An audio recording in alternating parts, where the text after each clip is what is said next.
Assalamu alaikum, I'm Aisha and you're watching Samaa News. Here are today's headlines. United States President Donald Trump has announced an extension of the ceasefire with Iran. In a statement on the social media platform Truth Social, Trump said the planned strike against Iran had been postponed for the time being at the request of Pakistan's Prime Minister Shehbaz Sharif and Field Marshal Asim Munir to allow the Iranian leadership and its representatives to present a joint proposal. He said the ceasefire would remain in place until Iran submits its proposal and negotiations reach a conclusion. The US president added that the American military had been instructed to maintain the blockade against Iran and remain fully prepared in all other matters.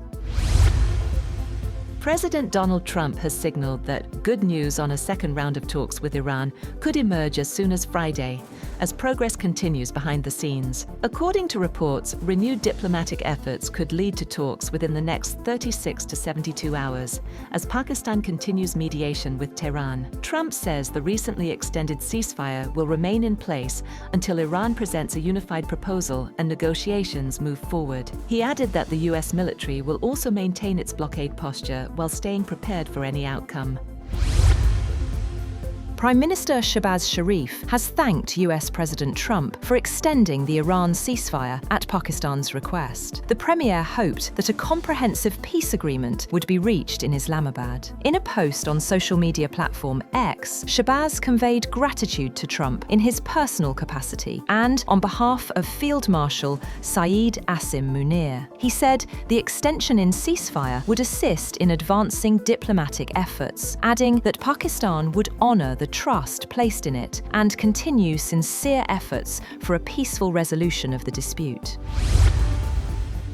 Meanwhile, the White House has confirmed that US Vice President J.D. Vance will not travel to Pakistan for the expected second round of US-Iran talks. An official said in a statement that the trip to Pakistan will not be happening today. Any further updates on in-person meetings will be announced by the White House. The visit had been scheduled for Tuesday and then Wednesday.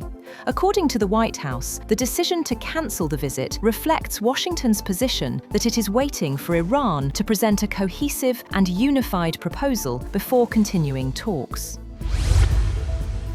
However, the advisor to the Speaker of the Iranian Parliament, Mahdi Mohammadi, reacted sharply to a statement by United States President Trump regarding an extension of the truce, describing it as meaningless. In a post on X, Mohammadi stated that a party which has suffered defeat cannot impose its terms. He alleged that the continuation of the American blockade of Iranian ports amounts to a siege, adding that it is no different from bombing. Iran says it will decide on negotiations with the United States based on appropriate conditions. Foreign Ministry spokesman Esmail Baghaei has said that diplomacy remains an option, but only if it protects national interests. He acknowledged Pakistan's mediation efforts, while insisting Iran is acting in self-defense and remains on high alert. Meanwhile, Iran has showcased its Khorramshahr-4 missile in Tehran's Revolution Square, signaling military capability as uncertainty grows over renewed talks with the United States. The missile has been described as a medium to long-range system capable of reaching up to 2,000 kilometers and carrying a heavy payload. On the other hand, at least 3 container ships have been hit by gunfire in the Strait of Hormuz. Maritime security sources and the United Kingdom Maritime Trade Operations said a Liberia-flagged container ship sustained damage to its bridge after being hit by gunfire and rocket-propelled grenades northeast of Oman. The British agency said the master of the vessel reported being approached by an Iranian Revolutionary Guards gunboat. It said the vessel was subsequently fired upon. All crew members were safe and there was no fire or environmental impact due to the incident.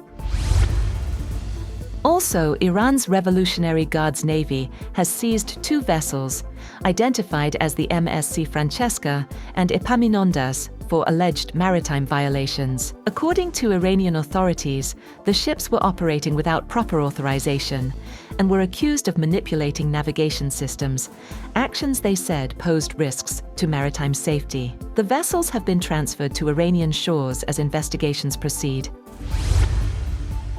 Germany is set out a military strategy that sticks with a target of 260,000 active troops, despite demands by senior military officials to raise total troop numbers more drastically in response to a widely perceived growing threat from Russia. Speaking to reporters in Berlin, German Defense Minister Boris Pistorius said Berlin aimed for a military of 460,000 soldiers, a target set in 2025 that includes 200,000 reservists, while describing the strategy as a living document.